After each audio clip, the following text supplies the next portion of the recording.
Hey everybody, my name is Donald Miller and I wrote a book called Building a Story Brand. It's all about how to clarify your message so customers listen. And I have a course out called the StoryBrand Soundbite Strategy and a workshop called the StoryBrand Soundbite Strategy. And I'm all of a sudden getting a lot of people asking me, what is a soundbite? So I thought I'd make a YouTube video explaining what a soundbite is, why it's important, and how you can use it to grow your business. This word soundbite was common vernacular when I was younger, and I've realized like anybody probably under like 40 doesn't hear that word very often. And that's kind of shocking to me because back in the day, sound bites, you'd hear the word soundbite all the time describing like political leaders and things like that. And people would even ask like, what's your soundbite on that? Like summarize the idea.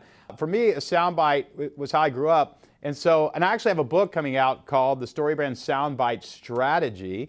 And it's interesting because I'm a firm believer in sound bites, and I'd like to bring the word back. And it doesn't bother me at all when people say Donald Miller is the soundbite guy. I'd love to own that word. In fact, tell your friends I'm the soundbite guy.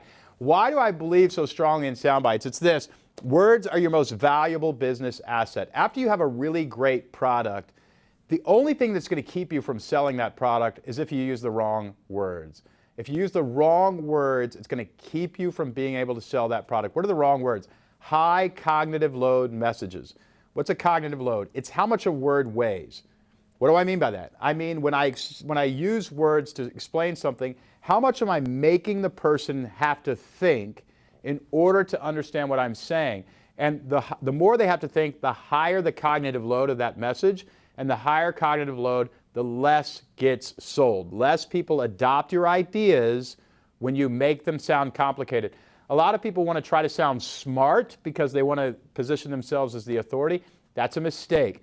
Really, really intelligent people are able to simplify ideas and explain them to the public in such a way they don't have to think in order to really understand the idea or the value of the offer. And if you can't do that, you're missing out on a really great business asset. Most of us are actually using tactics to sell things, webinars, Facebook ads, those sorts of things, sales funnels. All that stuff will not work if you don't get your message right, if you don't get the words right. The problem, tactics over messages.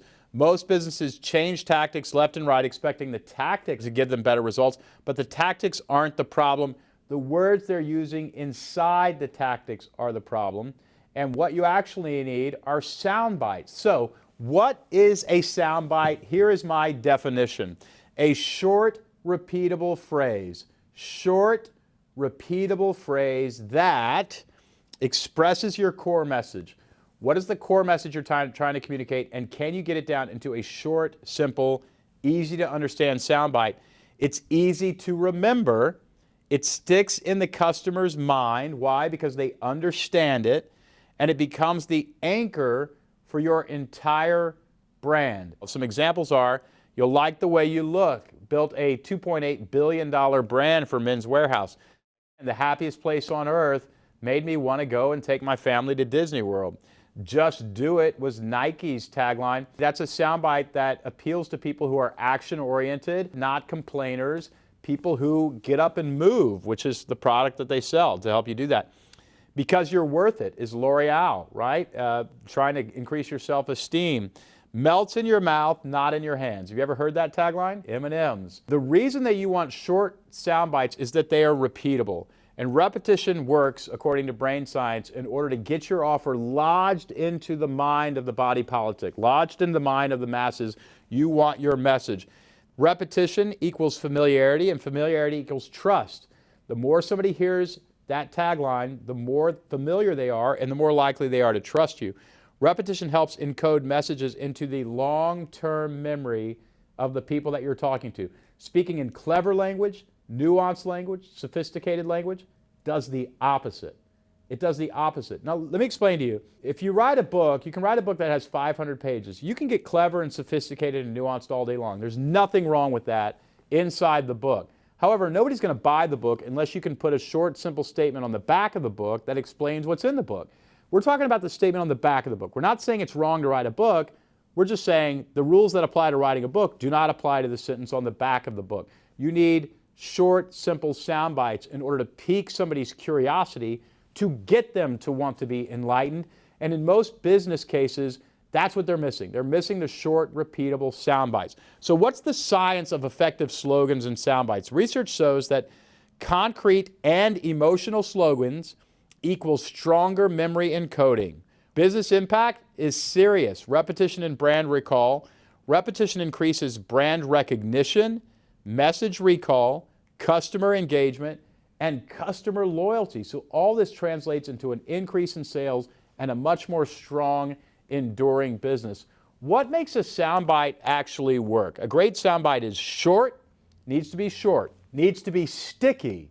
I need to be able to understand it and repeat it very quickly. It's best, though not necessary, it's best if it's emotional. It's going to stick a lot further and have a deeper depth. And if it's benefit driven, what's in it for me? What's in it for me? And also repeat it everywhere. I want you to just take a screen cap of what's on your screen right now. Your soundbite needs to obey these rules. Just consider them rules. All right, once you have your soundbite, and I recommend you have 5 of them, I'll get into that later, you want to use them. You want to use them on your websites, in your emails, in your social media posts, in your ads, in your offers, in your sales pages, and on and on. Avoid repetition fatigue. In other words, don't get tired of repeating them. Repeat them over and over and over and over and over again. The job of you as a business leader is to use sound bites to get people to memorize and repeat back to you your message. You know, I have a 4-year-old who I love dearly and recently taught her to spell her name. And I would spell out her name and she would say it back to me and we'd make a little song out of it. And she memorized the spelling of her name. But repeating things is how you get people to memorize things. Change the creative way that you're saying this over and over, but keep the soundbite the same. So change the look and feel of the ad, keep the soundbite the same. Change the image in the ad, keep the soundbite the same. Keep the message. Don't change the message and avoid overexposure, not repetition. Okay, here's some case examples. Results from consistent soundbite use.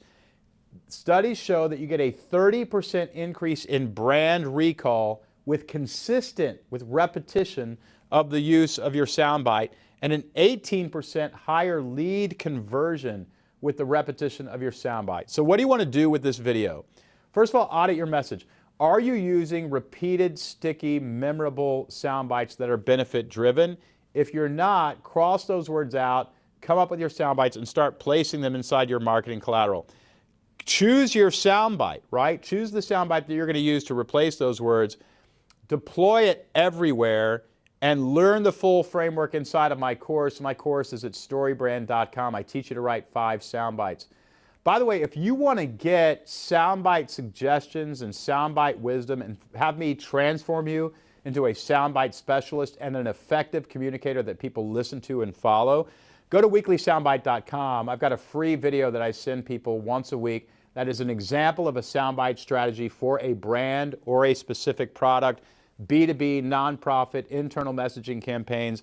I have all sorts of examples. Just go to weeklysoundbite.com or scan that QR code on your screen and I'll send that to you. These videos are not on YouTube. They're not public. They're only for people who sign up at this website for the Soundbite series. Go to weeklysoundbite.com. Bottom line is this: you need sound bites. You need to repeat them. They are the key to growing an organization. What are your sound bites? If I said to you, what do you do? What do you offer? Do you have a memorized soundbite that you can repeat that is really impressive, sticky, and memorable so that I can go tell my friends? That's how you grow a business. Go to weeklysoundbite.com, sign up, and I'll give you an example every single week. All right, we'll see you again soon.